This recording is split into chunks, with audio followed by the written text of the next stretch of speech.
Most people imagine medieval London as a quaint, fog-drenched city of cobbled streets and romantic spires, a place where knights might wander past merchants and street performers with a cheerful nod. The reality, as the records insistently reveal, was far harsher, far more relentless, and far more physically punishing than any comforting illustration suggests. By the late 14th century, the city was already one of the largest and densest in Europe. But it was built for survival, not beauty. Timber-framed houses leaned precariously over streets so narrow that two carts could scarcely pass side by side. And overhanging jetties created a patchwork of shadow that turned sunlight into a rare commodity. The smell of the city was a constant, unrelenting presence, a thick stew of human waste, animal dung, rotting fish, and the smoky perfume of open hearths. Chroniclers of the era remarked on the way the stench clung to clothing and skin, lingering in corners long after the source was gone. Children ran barefoot, their feet thickened and cracked from the cold and grime.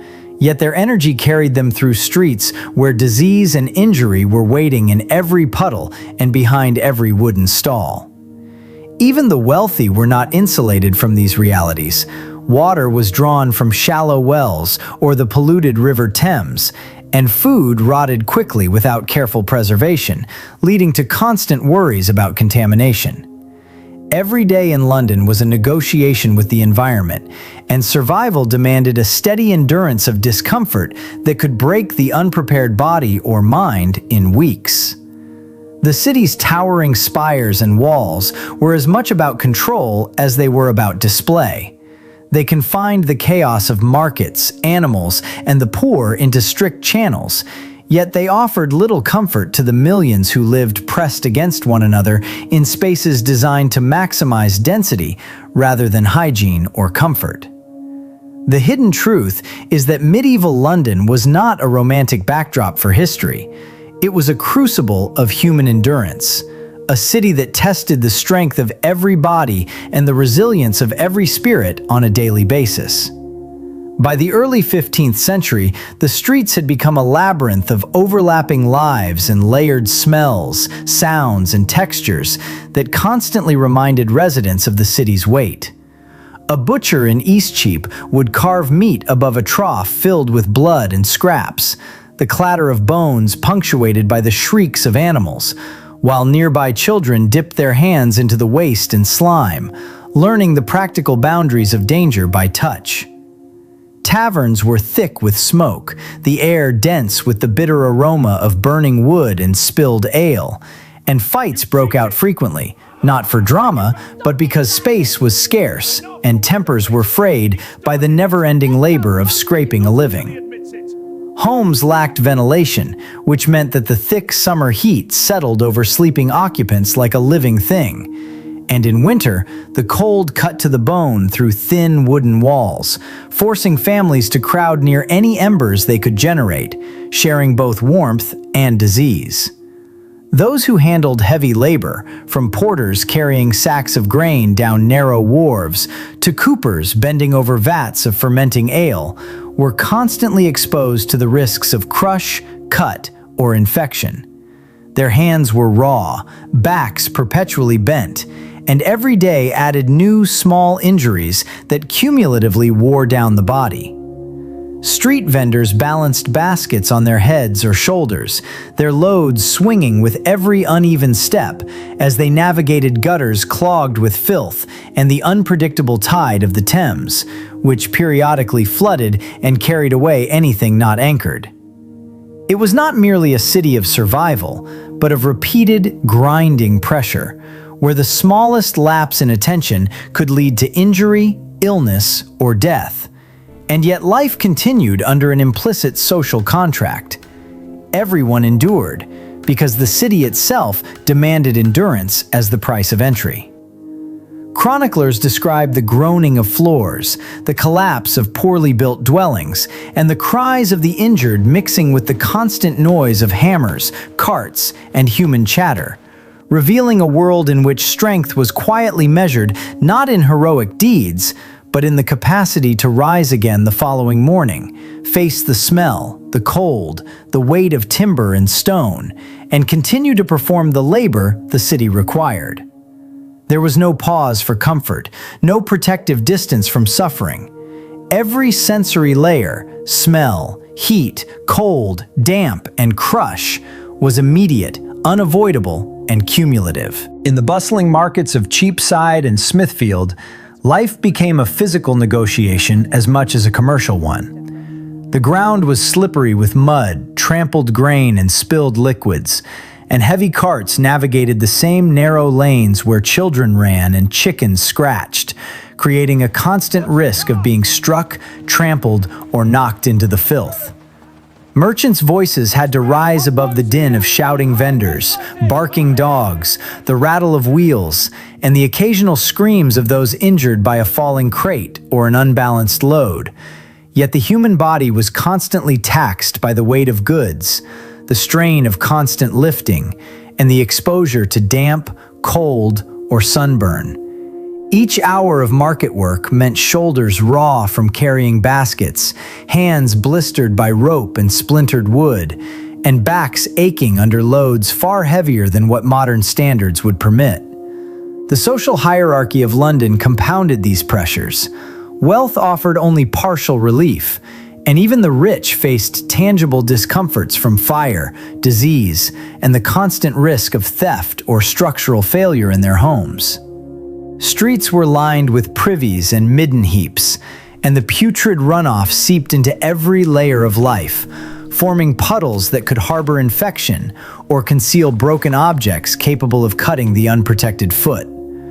Chroniclers remarked that the stench clung not just to clothing, but to the skin and hair, a constant reminder that the city's very structure, built from timber and infilled with human waste, demanded an unending vigilance. There was no insulation from the environment. To live in London was to live in constant physical negotiation with it. The human body became a measure of the city's indifference and quiet endurance, walking bent beneath the weight of a basket, cleaning a soiled floor, carrying water from a distant pump, was the uncelebrated virtue that sustained urban life. The strength required was subtle, cumulative, and invisible, often leaving no mark in the chronicles except in the faintest of records. A groan, a broken finger, a contaminated wound that healed poorly, or a faint remark about the smell and heat that made life tolerable only through repetition and the unglamorous hardiness of routine. By the mid-15th century, the pressure of living in London had intensified in ways that were both obvious and insidious, seeping into the very bones of its inhabitants. Narrow streets that had once allowed the flow of carts and pedestrians became clogged with new construction, temporary stalls, and refuse, reducing movement to a slow, grinding negotiation between bodies, animals, and objects that weighed as heavily on the spirit as on the muscles.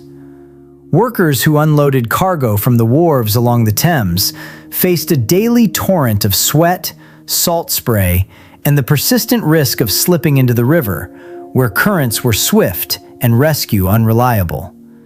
The smell of rotting fish mingled with human waste and coal smoke, producing a thick, almost visible haze that coated the eyes and lungs, leaving the workers coughing, their throats raw, their vision blurred, and their patience tested hour by hour. Even within homes, the pressure was inescapable. Timber frames shrank and warped with moisture. Floors creaked under the strain of overworked beams, and the noise of carts, shouting, and animals intruded without pause, offering no shelter from the city's relentless sensory assault. Apprentices and laborers endured long hours bent over wood, iron, or cloth, their fingers cut and bruised, their backs stiff and sore, their bodies slowly adapting to pain as the only constant companion in life. Disease was omnipresent, carried on flies, rats, and the water that people relied upon, And infections spread with horrifying speed because every day involved intimate contact with the filth of the city. The rich and poor alike could not escape the consequences of structural neglect or poor sanitation. Even a well-off household could be invaded by vermin, and no quantity of money could entirely remove the smell of decay from the air, nor the knowledge that outside their doors, the city demanded more of every body it held. Survival was measured not by heroism or adventure, but by the quiet accumulation of endurance, the ability to rise each morning, to stand hour after hour under the relentless physical and olfactory pressure, to lift, carry, and maneuver in ways that modern imagination would find exhausting and cruelly underappreciated. Every task, whether fetching water, slicing meat, cleaning, or managing livestock, became a test of stamina against an environment that cared little for individual suffering, where the smallest slip could leave a person injured, sick, or socially disadvantaged. And yet the city itself continued its rhythm, indifferent to the human cost embedded in every step of daily life. By the late 15th century, winter transformed the city into a landscape of new and deeper discomforts. Timber houses, already warped from moisture and rot, offered minimal protection against icy winds that cut through layers of wool and linen. Streets filled with half-frozen mud and ice made walking treacherous, while the Thames became a partially frozen hazard, trapping barges or stranding workers mid-crossing. Fires, the city's only real source of warmth, were stoked constantly, producing smoke that added to the already choking atmosphere and coated surfaces with a fine black residue, seeping into clothing and hair in a manner that modern hygiene could never address. In households, cramped sleeping arrangements forced bodies into unbroken proximity, sharing warmth, yet also sharing lice, fleas, and the relentless heat of human bodies pressed together on straw mats and thin mattresses. Markets continued unabated despite frost, meaning that laborers had to navigate slippery surfaces, carrying heavy loads of salted fish, grain, or firewood, with frozen extremities making every movement painful, clumsy, and dangerous. The human body was taxed at every level. Fingers cracked from the cold, muscles stiffened from lack of movement when trapped indoors, lungs labored against smoke-filled rooms, and joints ached under the repeated strain of work that never relented with the change of seasons. Disease, too, adapted. Respiratory infections and fevers became more prevalent, and the mortality rate among children and the elderly rose sharply. Even merchants and craftsmen who could afford more substantial structures were not insulated, as the structural failures of old timber frames allowed snow and ice to intrude into living spaces, soaking bedding and weakening the already fragile framework of houses. The endurance demanded by the city now became a full-bodied experience of survival, requiring adaptation to constant cold, damp, stench, and the ever-present threat of collapse or injury. In this environment, Londoners learned to calibrate their movements, their labor, and even their breathing to the unrelenting pressures of their city, a quiet, invisible strength that was acknowledged only in passing by officials, chroniclers, and those who relied on their labor to maintain the very systems that imposed such strain. The endurance of these individuals, so often invisible in historical accounts, was the foundation upon which the city continued to function, as if the metropolis itself was alive, absorbing human suffering as fuel for its growth, while remaining indifferent to the cost.